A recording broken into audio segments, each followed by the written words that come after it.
베드로가 사역의 현장, 무대 앞으로 나오기까지 성경은 베드로를 이렇게 서술하고 있습니다.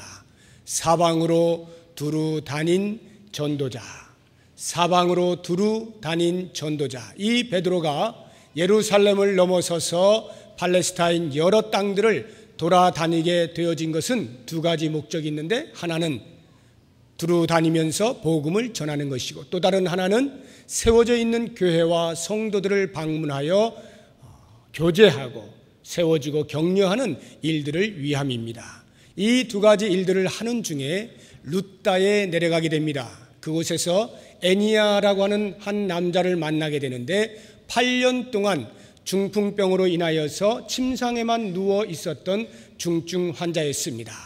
그를 향하여 베드로가 외칩니다. 애니야야, 예수 그리스도께서 너를 낫게 하시니 일어나 내 자리를 정돈하라. 이 말씀을 들은 애니야는 그 자리에서 일어나게 되는 놀라운 일이 벌어졌고, 루따 온 땅에 많은 사람들이 주께로 돌아오는 역사가 있었습니다. 이제 오늘 우리는 그 다음에 베드로가 또 어떠한 사역들을 감당하는지 본문의 말씀들을 통하여서 살펴보도록 하겠습니다. 36절을 다 같이 읽어보겠습니다. 시작. 욥바에 다비다라 하는 여제자가 있으니 그 이름을 번역하면 도르가라. 선행과 구제하는 일이 심히 많더니.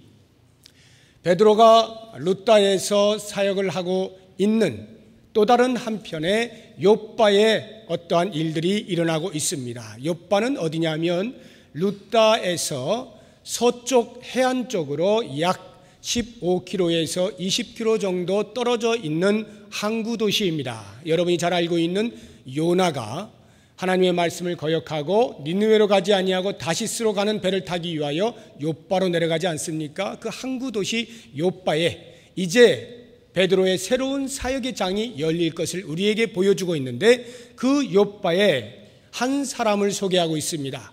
다비다라 하기도 하고 도르가라 하는 여제자입니다. 다비다는 아람어식 표현이고 도르가는 헬라어식 표현입니다. 이 다비다가 여제자라고 소개되어지고 있는 것으로 보아서 그곳에서도 이미 복음이 들어가 있었던 것을 알 수가 있습니다.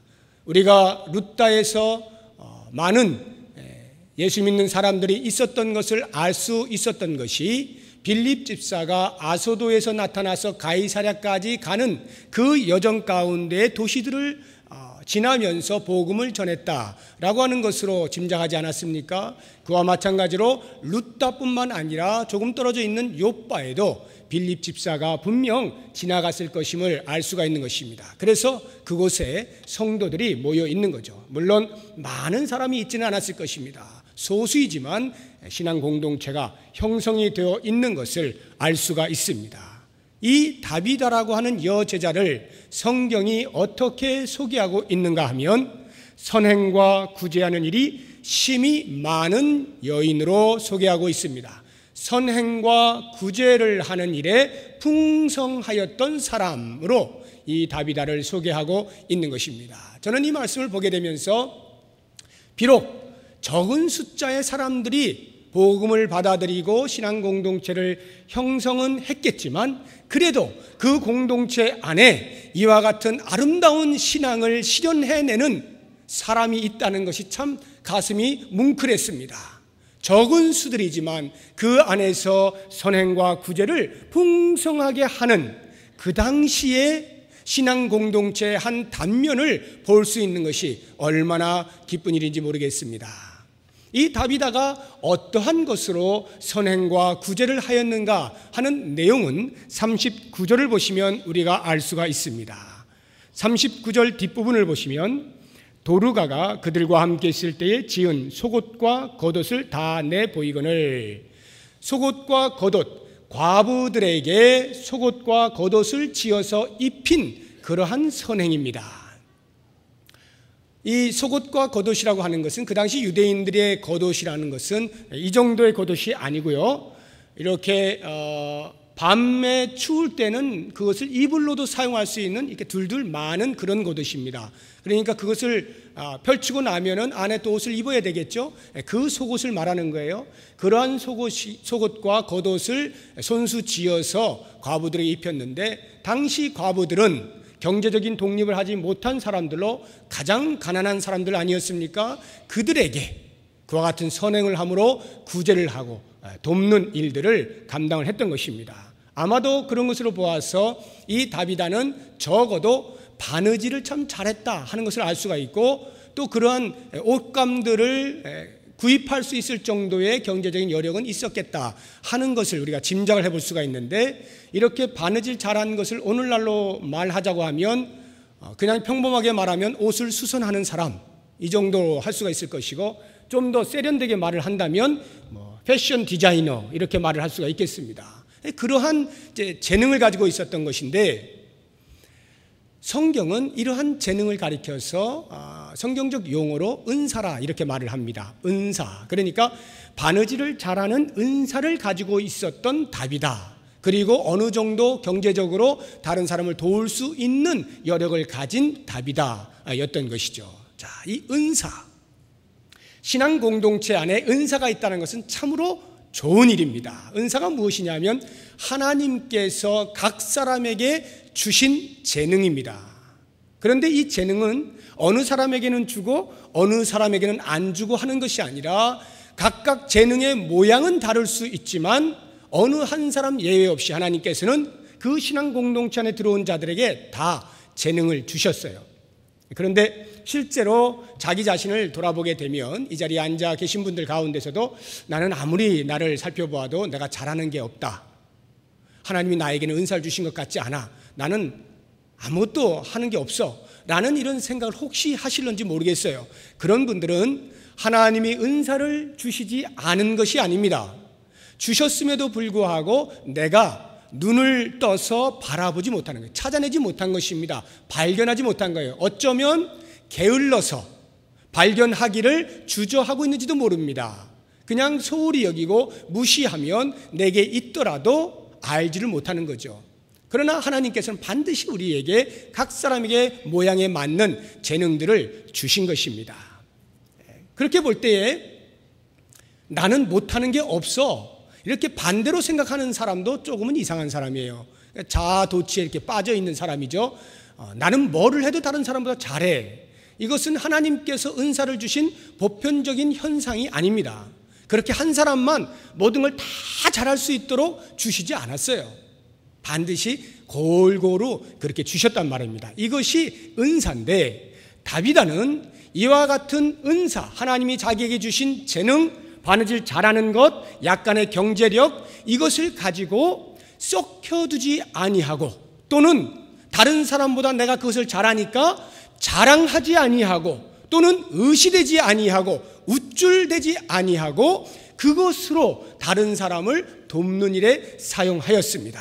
자, 그러면 이제 여러분들이 이 말씀을 들으면서 과연 나에게는 은사가 있느냐라고 하는 것을 이 시간 점검을 한번 해보시기 바랍니다. 제가 보편적으로 은사라고 하는 것은 이러하면 은사가 있는 것입니다 라고 하는 그 보편적인 그 기준을 몇 가지 말씀을 드리겠습니다. 한 5가지 말씀드릴 텐데, 첫 번째로 관심이 있는 분야면 은사일 확률이 높습니다.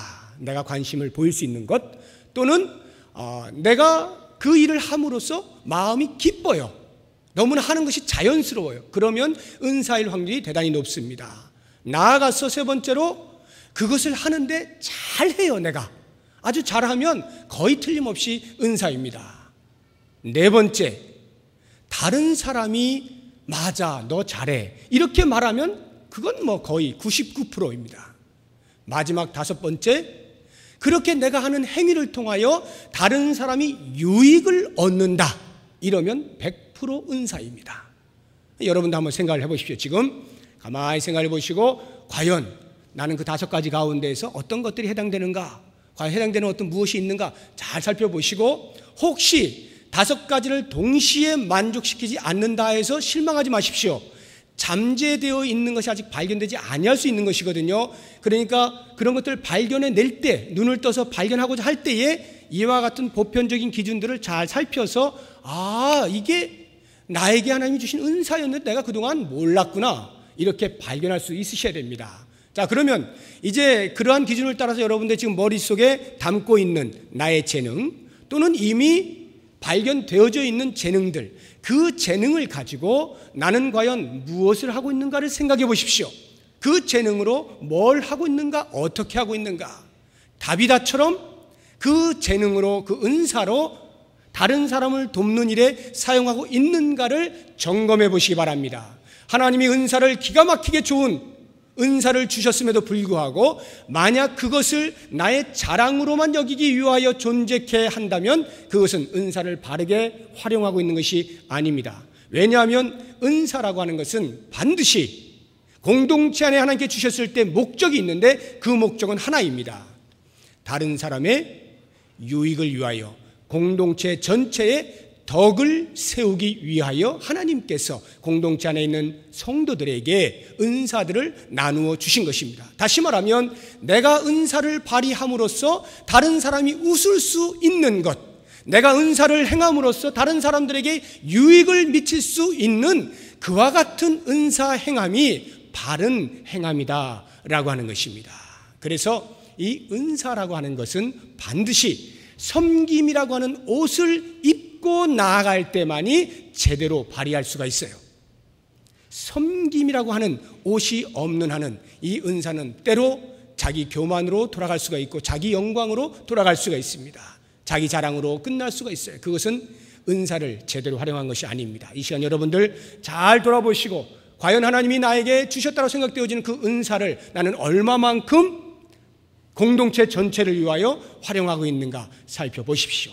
그렇다고 하면 하나님께 감사하시고 아직 그러하지 못하다고 한다면 하나님 제게 주신 은사 제가 바르게 활용할 수 있도록 도와주십시오. 이렇게 기도하시면서 바른 은사를 잘 활용하실 수 있기를 바랍니다. 이렇게 은사를 활용해서 그 조그마한 공동체 안에서 선한 일을 많이 하고 있던 다비다에게 큰 일이 닥쳤습니다. 37절입니다. 다 같이 읽겠습니다. 그때에 병들어 죽음에 시체를 씻어 다락에 누이니라. 병들어 죽게 된 것입니다. 이 다비다가 그렇게 훌륭한 일을 많이 하고 사람들에게 도움을 주었음에도 불구하고 병들어 죽습니다. 죽음의 시체를 씻어 다락에 누였다라고 하는 이 말은, 시체를 씻는다는 말은 염을 했다는 거예요. 오늘날로 하면 염을 했다, 깨끗이 씻었다. 그리고는 다락에 이제 누여 놓았는데 누여 놓은 목적은 여러 가지가 있을 수 있겠습니다.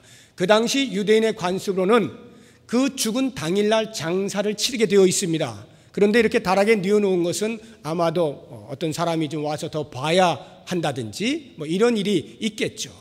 그 뒤를 보시게 되면 또 다른 어떤 일이 있는데 아무튼 다락에 이제 깨끗이 씻어서 뉘어 놓은 것입니다. 이 말씀을 보게 되면 이런 생각이 드는 것입니다. 이 다비다 정도 되면은 좀 안 죽었으면 좋겠다는 생각이 드는 거죠.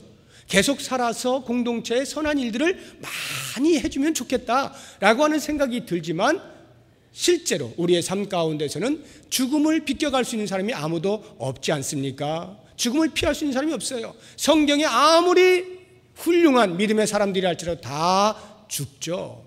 특별히 에녹과 엘리야처럼 하나님의 경륜 속에서 특별한 목적을 따라 죽음을 보지 아니하고 올라간 사람이 있는 것을 제외하고는 아브라함도 죽는 것이고 야곱도 죽는 것이고 모세도 죽고 여호수아도 죽고 다윗도 죽습니다. 마틴 루터도 죽고 칼빈 선생님도 죽고 다 죽어요. 우리도 역시 앞으로 언젠가 죽게 되어질 것입니다. 아무리 하나님의 거룩한 일들을 잘 감당하고 있는 사람이라 할지라도 죽음을 피해갈 수 없어요. 즉 모든 인류는 죽음 앞에 동일하다는 것이죠.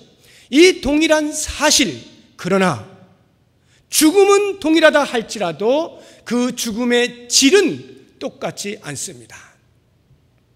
너도 죽고 나도 죽는 것이지만 그 죽음이, 그 질이 똑같지는 않다는 거예요. 어떤 사람의 죽음은 참으로 훌륭한 죽음이 있고 어떤 사람의 죽음은 참으로 별 볼 일 없는 죽음이 있습니다. 나는 과연 만약에 죽는다면 어떠한 죽음일까? 한번 생각하시면서 이 다비다를 살펴보시기 바랍니다. 다비다는 여느 사람처럼 죽음을 피하지는 못하였습니다.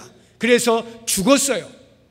그런데 그 죽음의 질을 우리들에게 말해 주기를 이렇게 말하고 있는 것입니다. 다시 39절을 보시기 바랍니다.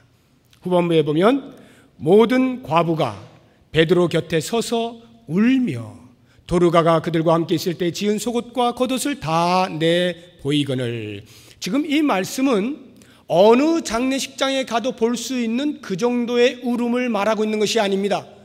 베드로 곁에 서서 함께 모인 그 과부들이 울고 있는 모습은 평소에 도르가가, 다비다가 자기들에게 어떠한 은혜를 입혔고 사랑을 보여주었는지에 대한 간절하고도 이 속에서 애절한, 왜 그 사람이 죽었을까 하는 그 애도의 마음이 진실하게 담긴 울음입니다. 베드로는 금방 눈치챌 수 있었어요. 야, 다비다라고 하는 여제자가 어떠한 삶을 살았기에 이 사람들이 죽음을 애도하는데 이와 같은 진실함으로 애도할 수가 있는가? 이 정도로 다비다의 죽음은 그 질이 달랐던 것입니다. 그런 걸 보면 우리는 똑같이 모든 사람이 죽음을 맞이하긴 할지라도 그 죽음이라고 하는 것은 지금 내가 살고 있는 이 삶에 대한 결과물을 드러내주는 장이로구나 하는 것을 알게 됩니다. 다시 말하면 우리의 인생의 성적표가 죽음이다, 이렇게 보시면 되겠습니다. 물론 궁극적으로는 마지막 날 주님 오시는 때에 우리가 우리의 모든 삶에 대하여 직고하면서 그 최종적인 성적표를 내밀겠지만 그 중간 일시적으로 우리의 육신의 숨이 멎는 그때의 중간 점검을 받는 거예요. 사람들로부터 이 사람은 이런 사람이었다 라고 하는 평가를 받게 되는 것입니다. 그렇다고 한다면 사랑하는 여러분, 과연 나는 어떠한 죽음을 맞이할 것인가 한 번쯤 생각해 보시기 바랍니다. 물론 젊으신 분들은 한 번도 죽음을 생각하지 않은 그런 분도 계실는지 모르겠습니다만 죽음이라고 하는 것은 그 때를 내가 결정하지 않지 않습니까? 그러니까 언제 어느 때 어떻게 내 목숨이 다할지 알 수 없는 그와 같은 불확실한 미래를 살아가고 있는 우리 모두는 동일하게 그 죽음을 준비할 수 있는 지혜가 있어야 하는 것입니다. 나는 나보다 나이 많으신 분들 아직도 많이 살아계시니까 난 아직도 멀었어. 그렇지 않잖아요. 언제 어떻게 죽는지 모르는 것입니다. 그러므로 그 죽음에 대하여 준비하는 것, 죽음을 생각해 볼 수 있는 것, 대단히 지혜로운 사람입니다. 그러한 준비를 하는 마음을 가진 사람이 오늘 하루의 삶의 의미를 창출해낼 수가 있는 거예요. 그냥 대충 사는 것이 아니라 그 죽음을 준비하며 지금 나의 삶은 어떠해야 할 것인가? 과연 내가 죽음의 자리에 있게 될 때 나를 알고 있는 사람들이 몰려들어서 나를 어떻게 평가할 것인가를 생각한다면 지금 이 순간에 내 삶에 대하여 진지하게 돌아보게 되어 있는 것입니다. 이것이 지혜가 아니겠습니까? 이렇게 사는 삶을 우리들이 살아준다고 할 것 같으면 그 사람의 삶의 질은 말할 것도 없고 죽음이 많은 지인들로부터 진정한 애도 가운데 있게 되어질 것입니다. 이렇게 다비다가 죽게 되자 어떠한 일을 하게 되는가 하면 그 주변에 있는 지인들이, 함께 있던 제자들이 룻다에 있는 베드로를 부릅니다. 자기들이 들었거든요. 베드로 위대한 사도가 룻다에 지금 와 있는데 애니야라고 하는 8년 동안 시름시름 앓고 있는 중풍병 걸린 사람을 말 한마디로 낫게 했더라, 이런 그 소문을 다 들은 거예요. 그러니까 대사도 베드로라고 하는 이름만 해도 어마어마한데 실제로 바로 옆 동네에서 그러한 치병 사역을 한 것을 듣지 않습니까? 그래서 불이 나게 그 죽은 다비다의 시체를 깨끗이 씻어서 다락에 올려놓고 사람 둘을 보내어서 베드로를 오라 초청을 하는데 재촉을 하고 있죠. 38절 보십시오. 룻다가 욥바에서 가까운지라 제자들이 베드로가 거기 있음을 듣고 두 사람을 보내어 지체 말고 와달라고 간청하는 것입니다. 자, 이와 같은 간청을 듣게 된 베드로가 어떻게 합니까? 39절, 베드로가 일어나 그들과 함께 가서. 저는 이 장면이 가장 본문을 보면서 가장 어려운 부분이에요. 별의별 생각을 다 해보았어요. 이 다비다의 주변에 있던 그 제자들이 옆 동네에 있는 베드로를 왜 불렀을까? 이거예요. 왜 불렀을까? 물론 우리가 가장 쉽게 생각하자고 한다면 혹시라도 애니야를 고쳤는데 혹시라도 죽은 사람도 살릴 수 있지 않을까? 혹시 대사도 베드로의 능력이라면 가능하지 않을까? 그런 어떤 가능성을 염두에 두고 제발 좀 빨리 와서 어떻게 좀 해봐 주세요 라고 하는 그런 심정으로 불렀을 수 있겠습니다. 또 다른 어떤 가능성이 있다면 장례가 지금 일어났으니 대사도께서 오셔서 집례를 해주신다면 참 영광스러운 일이겠습니다. 이런 마음으로 불렀을 수도 있겠습니다. 아니면 좀처럼 뵐 수 없는 분인데 이렇게 슬픔 가운데 있는 우리들을 좀 찾아오셔서 위로해 주시면 참 감사하겠습니다. 같이 슬픔을 나눠준다면 우리가 많은 위로를 받을 수가 있겠습니다. 이러한 마음을 가지고 여러 가지 목적을 가지고 불렀을 수가 있겠습니다. 그러면 그러한 마음을 가지고 불렀을 때의 그 베드로의 반응이 역시 아무 소리 없이 그냥 간단 말입니다. 베드로는 어떤 마음을 가지고 갔을까요? 그래, 내가 살려줄게, 이런 마음을 가지고 갔을까요? 아니면 그래, 내가 가서 위로가 된다면 내가 기꺼이 가주지, 그런 마음으로 갔을까요? 아니면 그래, 내가 여기까지 왔는데 장례 내가 치러줄게, 이런 마음으로 갔을까요? 아무튼 어떤 알 수 없는 어떤 마음을 가지고 갔겠죠. 저는 이 두 부류의 사람을 이렇게 보게 되면서 한 가지 나름대로의 결론을 내려본다고 한다면 이 모든 것들을 다 종합하여서 아무튼 베드로를 부른 제자들은 어찌 될지 모르니까 아무튼 와 주십시오. 오셔서 그 다음 일은 그 다음 일이고 일단 한번 좀 와 주세요. 우리가 심히 곤궁에 처해 있습니다. 이런 면으로 불렀을 것 같고, 베드로도 역시 마찬가지로 그래, 내가 가서 어떻게 될지는 모르지만 아무튼 나를 그 먼 데서 나를 불러서 왔는데 내가 거절할 수가 없지 하는 마음을 가지고 같이 아픔에 동참하는 심정으로 발걸음을 옮기지 아니하였을까, 이렇게 짐작을 해봅니다. 이러한 짐작을 하고서 이제 베드로가 도착을 했을 때에 어떠한 일들이 벌어지는지 보십시오. 39절 다시 하반절을 보시게 되면 그들이 데리고 다락방에 올라가니 모든 과부가 베드로 곁에 서서 울며 도르가가 그들과 함께 있을 때 지은 속옷과 겉옷을 다 내어 보였다. 다락방에 올라가 보니까 시체 하나가 깨끗이 씻겨서 누워져 있습니다. 베드로가 그것을 봤는데 거기에 많은 사람들이 운집해 있습니다. 그리고는 한결같이 눈물을 흘리는데 그 눈물 흘림이 전혀 가식이 아니고 전혀 형식이 아니고 장례식장 어디에서나 볼 수 있는 그 정도의 울음이 아니라 그 죽은 자에 대한 진실한 애도의 마음이 들끓어서 나오는 그런 울음인 것이 피부로 와 닿았습니다. 그 사람들이 자기들의 입은 옷을 이렇게 보여주면서 이것이 그분이 우리를 위해서 해주신 것입니다, 이렇게 할 때에 그 분위기 가운데 베드로의 마음은 말할 수 없는 어떤 착잡함과 어떤 민망히 여기는 마음과 긍휼의 마음이 들끓었을 거예요. 야, 어떻게 이런 사람을 놔두고 죽게 되었는가, 이런 심정이 들지 않았겠습니까? 그러면서 베드로의 마음속에 무엇인가 결정한 것이 있습니다. 그게 뭐냐 하면 하나님께 기도해 보아야 하겠다. 그리고는 그 자리에 모이는 사람들 다 내어보내죠. 이 내어보내는 게 그냥 나가주세요 이렇게 한 게 아니에요. 거의 강제로 떠밀듯이 그렇게 내보낸 것입니다. 가히 그냥 나가라 이렇게 해가지고 다 내보냈어요. 그리고는 자기 혼자 그 시체와 함께 딱 있습니다. 기도를 하는데 무릎을 꿇고 기도를 하죠. 무릎을 꿇고 기도를 해요.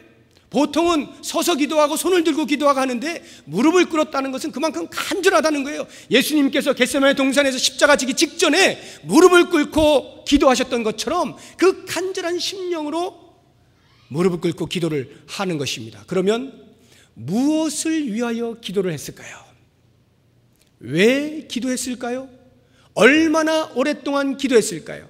여기 본문을 보시게 되면 40절에 기도하고 돌이켜 시체를 향하여 이르되, 그냥 그 자리에서 10초도 안 걸렸어요. 금방 이러한 일이 벌어진 것 같지만 실제로는 얼마만큼의 시간이 소요되었는지 알 수 없는 것입니다. 아무튼 베드로가 기도를 하는데 왜, 무엇을 위하여 기도했을까요? 다윗아 살려주세요. 아마도 그거겠죠. 아마도. 왜냐하면 그 분위기를 봤잖아요. 그러니까 그 가운데에서 이 베드로의 마음에 누구를 향한 궁율의 마음이 있었겠습니까? 다윗아였을까요?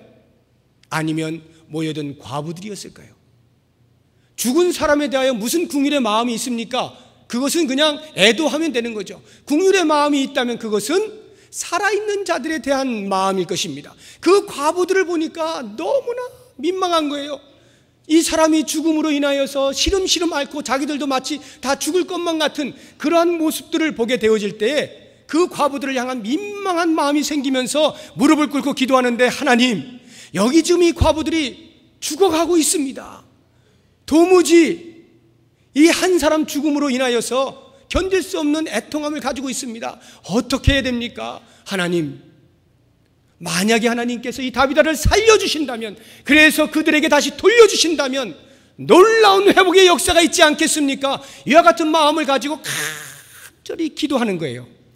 그런데 그렇게 기도하는 그 행위를 우리가 보게 될 때에 자칫 역시 이 베드로의 기도로 인하여서, 이 궁일이 여기는 마음을 가진 기도를 인하여서 애통하고 간절히 기도한 이 기도를 통해서 다윗아가 다시 살아났구나, 이런 생각을 하기 쉽지만 사실은 그렇지 않습니다.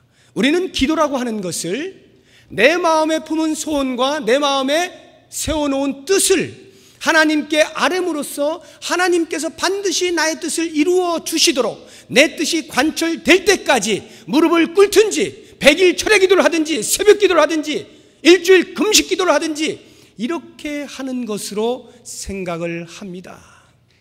그런데 성경에서는 기도를 그렇게 말해본 적이 없어요. 기도는 그게 아니라는 것이죠. 성경에서 말하는 기도는 뭐냐? 베드로의 마음 가운데 이 다윗아가 살아났으면 좋겠어요. 그래서 그것을 놓고 하나님 앞에 기도하는데, 하나님 살려주지 아니하시면 저 이 다락 안 내려갑니다. 살려주시지 아니하시면 제 체면 완전히 망가집니다.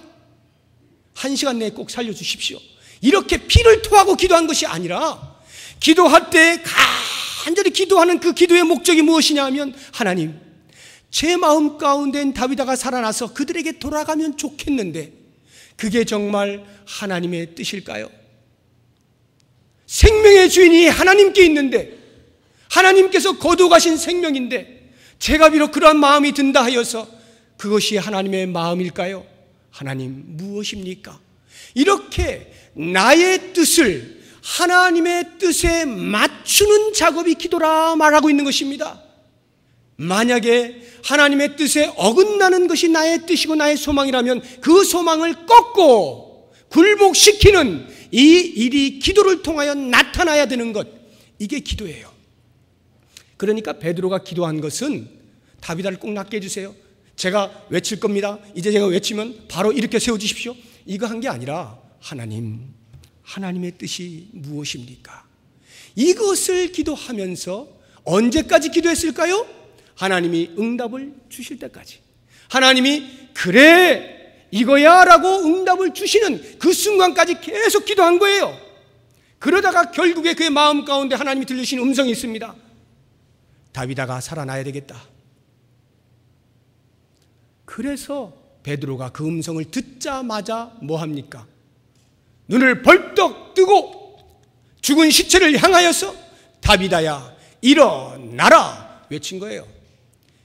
능력이 얼마나 출중해서 베드로의 믿음을 믿고 베드로를 데리고 온 그 여제자들, 아니 그 주변의 제자들 또는 과부들, 그들의 믿음이 출중해서, 아니면 그들의 간절한 소망이 출중해서, 그래서 다윗아가 살아난 것이 아니라 하나님의 뜻이 그 상황 가운데 다윗아가 일어나는 것이 가장 적합하다는 판단이 섰기 때문에 베드로를 통하여서 그 일을 이루신 것뿐입니다. 그것이 바로 다비다야 일어나라예요. 그런데 참 이 외침을 보세요. 얼마나 단순해요. 그 애니아를 고칠 때도 그렇게 단순하지 않았습니까? 복잡한 게 없어요. 확신이 서는 순간 외치는데 다비다야 일어나라. 마치 베드로가 예수님을 쫓아다니면서 그 죽었던 사람들을 살려주던 그런 그 장면들을 그대로 재현해내는 것만 같습니다. 특별히 보십시오. 예수님께서 살아생전에 세 사람을 살리는데 나인성 과부의 아들 살리시고 죽은 나사로 살리시고 회당장 야이로의 딸 살리시지 않습니까? 그 회당장 야이로의 딸을 살리실 때 어떻게 합니까? 그 집에 들어갔습니다. 많은 사람들이 막 헌화를 합니다. 이제 그때는 이제 전문 이 눈물 흘리는 그 꾼들이 와가지고 같이 막 울고 이렇게 이제 하고 뭐 슬프기도 하고 이렇게 등등 하고 있는데 예수님이 다 내보내죠. 그리고 그 부모와 제자 3명만 딱 데리고 그 죽은 소녀 앞에 서서 뭐라고 합니까? 달리다 쿰, 소녀야 일어나라 외치지 않습니까? 단순해요. 그냥 간단하게 그냥 일어납니다. 그것을 이 베드로가 아마도 생각을 했는지 모르겠어요. 거의 행하는 일이 똑같거든요. 다 내보내고 기도한 다음에 하나님으로부터 응답을 딱 받은 확신이 서자마자 곧바로 다비다 일어나 이렇게 하는 거예요. 달리다 다비다 일어나라는 거예요. 다비다 일어나라는 거예요. 물론 원어에는 쿰으로 되어 있지 않아요. 다른 단어로 되어 있습니다만 일어나라 이렇게 외치는 거예요. 그 순간에 그냥 죽었던 다비다가 벌떡 일어나서 베드로하고 눈이 마주친 거예요. 얼마나 황당했겠어요. 그랬을 때 다비다가 그 마음을 추스리게 하려고 손을 붙잡고 이렇게 세워서 이렇게 다독거려 주고, 그리고는 밖에 나가 있던 사람들을 다시 들어오라 해가지고 자 살아났다 확인시켜주고 그들에게 다시 돌려보내지 않습니까? 우리는 이러한 기적을 보게 되면서 그냥 이 마음이 막 얼마나 감격스러운지 몰라요. 이야, 위대한 사도로부터 나오는 이 기적의 사역, 우리 주변에 혹시 이런 사람 없을까? 이런 생각을 하기가 매우 쉬워요. 네, 여러분 그런 사람 있으면 눈을 감아버리십시오. 여러분 주변에서 기적을 베풀면서 나를 따르라 하거든 바로 눈을 감아버리세요. 베드로가 지금 나 따르라고 한 거 있습니까? 없어요. 그는 그냥 기도하면서 하나님의 응답을 받는 순간에 그를 살려주고 그 목적을 해결한 거예요. 베드로도 마음이 얼마나 좋았겠어요. 자기의 마음에도 짠해가지고 이 사람이 다시 살아나서 그들에게 가면 참 위로가 되겠다 싶은데 진짜로 하나님이 살려주셨잖아요. 그러니 그 과부들은 얼마나 또 기가 막혔겠어요. 감사하죠. 그러나 여러분, 그렇게 죽었던 사람이 살아나는 기적 때문에 여러분 눈이 헷가닥하지 마십시오. 왜냐하면 한번 다비다 입장을 생각해 보세요. 다비다 입장을. 여러분이 죽었다가 다시 살아나시면 좋을 것 같습니까? 물론 좋을 수도 있겠죠. 좀 더 산다라고 하는 그런 희망이 있어 좋을 것 같기도 하지만 어느 한 면으로 보면요, 가장 안락한 자리, 가장 편안한 자리, 더 이상 죄가 없는 것, 더 이상 눈물이 없는 것, 죽음이 없는 것, 하나님의 품에 안겨 있는 그 건너의 자리에 있는 사람이 다시 부름을 받았어요. 어디로요? 이 땅으로. 죄가 있는 곳, 죽음이 있는 곳, 아픔이 있는 곳, 슬픔이 있는 곳, 고통이 있는 곳, 이 세상으로 다시 부름을 받는 게 이게 뭐 그렇게 좋습니까? 그래서 이 다비다가 영원히 안 죽나요? 과연 다비다는 어떻게 다시 살아났을까요? 어떤 모습으로 다시 살아났을까요? 병들어 죽었다는데 병든 상태로 다시 살아났을까요? 여러분 생각해 보셨습니까? 어떤 상태로 살아났을까요? 아니 뭐 병을 고쳐주고 살려주셨다고 칩시다. 그렇게 건강한 몸을 살아났다고 해서 안 죽습니까? 또 어떤 일이 있으면 또 죽죠. 기적이라고 하는 것은 그 자체로 우리들에게 무엇을 주는 것이 아닙니다. 기적은 무엇을 위하여 잠시 존재하는 것뿐이에요. 그렇기 때문에 이것을 목적 삼아 우리의 눈이 돌아가면 안 되게 되어 있는 것입니다. 정신을 바짝 차려야 되는데 그 일로 인하여서 하나님께서 욥바에 있는 사람들에게 주신 선물이 무엇이냐? 42절입니다. 우리 다 같이 한번 42절 한 목소리 읽어보겠습니다. 온 요빠 사람이 알고 많은 사람이 주를 믿더라. 그 결과로 주신 것이 온 요빠 사람이 알고 많은 사람이 주를 믿더라. 이 말씀을 보실 때도 이렇게 오해를 하시면 안 되는 것입니다. 역시 기적이 일어나게 되니까, 죽은 자가 살아나게 되니까 그 사실을 아는 사람이 누가 주 앞에 거꾸러지지 아니할 수 있더냐? 봐라, 많은 사람이 다 주를 믿는 것 아니냐? 이렇게 생각을 하시면 크게 오해를 하시는 것입니다. 마치 그렇게 이해를 한다면 우리는 이렇게 돼야 됩니다. 기적을 베풀었더니 죽은 자가 살아났더니 이렇게 많은 사람들이 믿는구나. 그래서 그때로부터 베드로는 뭐 해야 되느냐 하면 죽은 자 찾으러 다녀야 되는 거예요. 죽은 자 손들어. 공포를 해서 찾아다니는 거예요. 죽은 자 계속 살려보십시오. 어떤 일이 벌어집니까? 다 믿죠? 다 믿어요? 전 세계가 다 믿어버리는 거예요. 만약에 그럴 것 같았으면 베드로까지 오지도 않았습니다.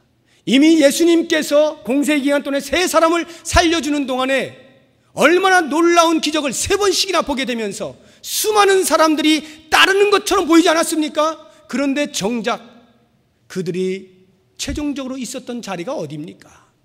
그들이 있었던 곳은 예수를 십자가에 못 박으라, 십자가에 못 박으라 외치던 군중 가운데 있던 자들이 그 기적을 본 사람들입니다. 그러니까 기적을 베푼 것 때문에 구원이 일어난다고 생각하면 안 되는 거예요. 기적을 베푼 것 때문에 믿는 자들이 생겨난다고 보면 안 되는 것입니다. 만약에 그럴 것 같으면 계속해서 믿는 자가 많이 생기기 위하여 기적을 베풀어라 그렇게 독려하는 것과 마찬가지인데 성경은 한 군데서도 그렇게 이야기하지 않는다니까요.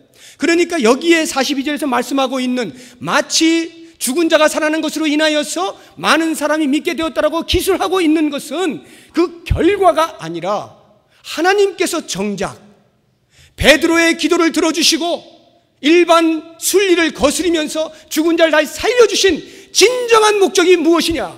베드로의 마음 가운데는 혹 그 과부들의 고통을 조금이라도 덜어주고 그들을 위로하기 위하여 하나님께서 다비다를 다시 살리셔서 그들에게 돌려보내주셨구나. 혹시 그렇게 생각했을는지 몰라도 하나님의 궁극적인 목적은 거기에 머물러 있는 것이 아니라 지금 보아라. 예루살렘을 넘어선 복음이 루다에서도 놀라운 일이 벌어지지 않더냐? 이제는 요바에까지도 복음이 역사하지 않느냐? 많은 구원받는 백성들이 일어나고 있지 아니하느냐? 이것을 보아라. 복음은 이제 전 세계로 나가게 될 것인데 너희들은 그 복음의 능력, 복음의 쓰나미를 볼 수 있어야 한다. 이것을 말씀하기 위하여서 많은 사람들이 주를 믿더라. 믿게 되어진 원인이 뭐냐? 찾아보니까 그 접촉점이 다비다가 죽었다가 다시 살아난 것, 그것뿐이었던 거예요. 그러니까 초점은 어디에 있느냐? 죽은 자가 살아난 게 있는 것이 아니라 많은 사람이 지금 주를 믿고 있다고 하는 이 사실에 초점을 맞추고 있는 것입니다. 요바라고 하는 곳에도 이렇게 신실한 사람들이 생겨나고 구원의 역사가 일어난다. 복음이 들어가면 어느 곳이라도 변할 수밖에 없다는 것을 보여주고 있는 거죠. 그렇기 때문에 베드로는 이제 그 사실을 깨닫게 되면서 그 다음 행보를 하게 되는데 우리들에게 어떠한 행보를 보여주는지 43절을 같이 보겠습니다. 같이 읽어봅니다. 베드로가 요바에 여러 날 있어 시몬이라 하는 무두장이의 집에서 머무니라. 우리의 상식으로 보았을 때 죽은 자를 살려준 정도가 되면 베드로가 굳이 교만하지 않아도, 베드로가 굳이 자기 밥그릇 챙기지 않아도 가만히만 있어도 이미 베드로는 높은 자리에 갈 수 있는 그런 상황 아닙니까? 여러분 잘 아시는 것처럼 몇 주 전에 우리나라 선수로서는 최초로 메이저 대회에 우승을 한 골프 선수 양용은을 기억하실 것입니다. 이 양용은이라고 하는 선수가 우리나라 최초로 메이저급 대회에 우승을 했습니다. 타이거 우즈를 제치고. 그러니까 전 세계가 난리가 났다라고 우리나라 언론이 난리가 났어요.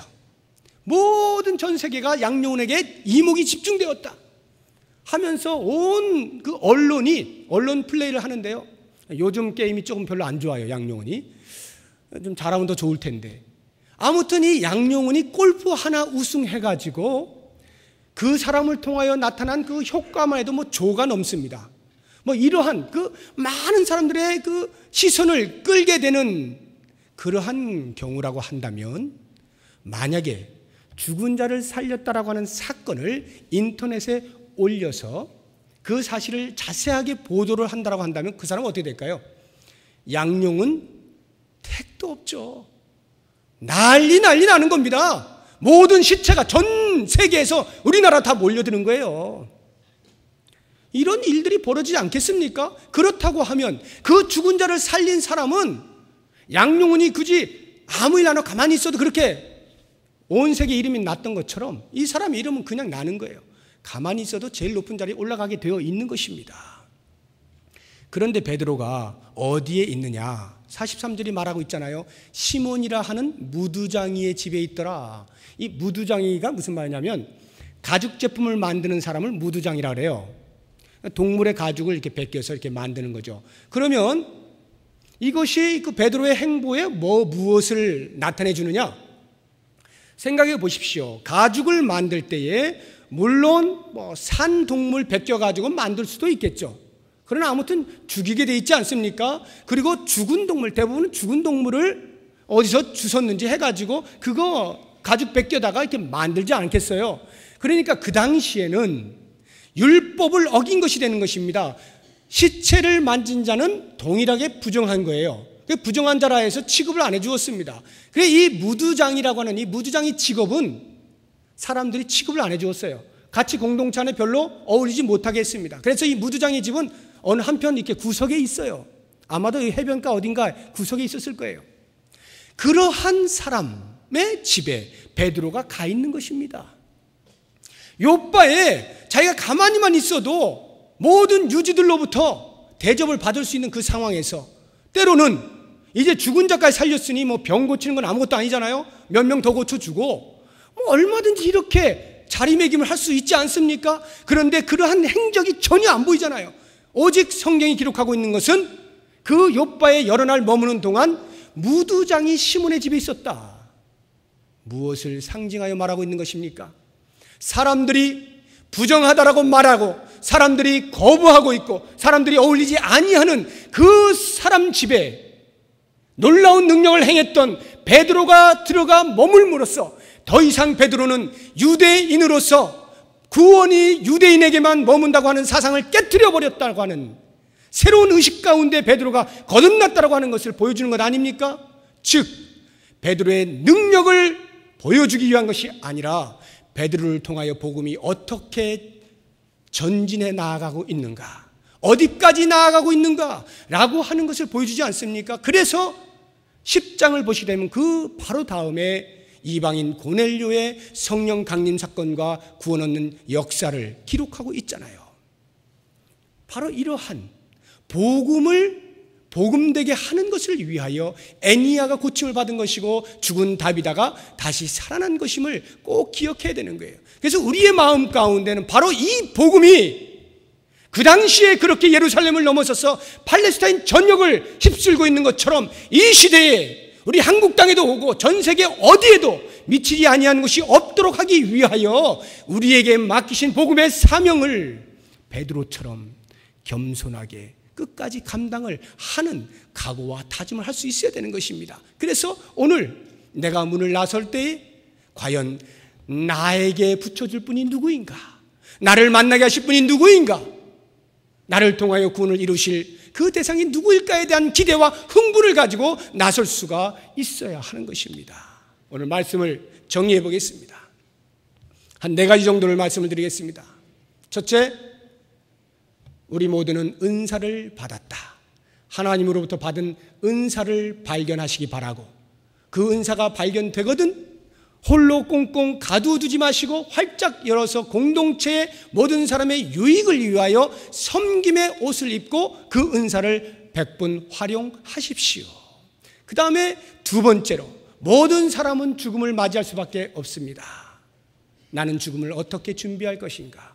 과연 그 죽음이 모든 사람에게 바르게 평가되기 위한 오늘의 거룩한 삶과 진지한 삶과 의미들을 창출할 수 있는가? 이 부분을 점검해 보시기 바랍니다.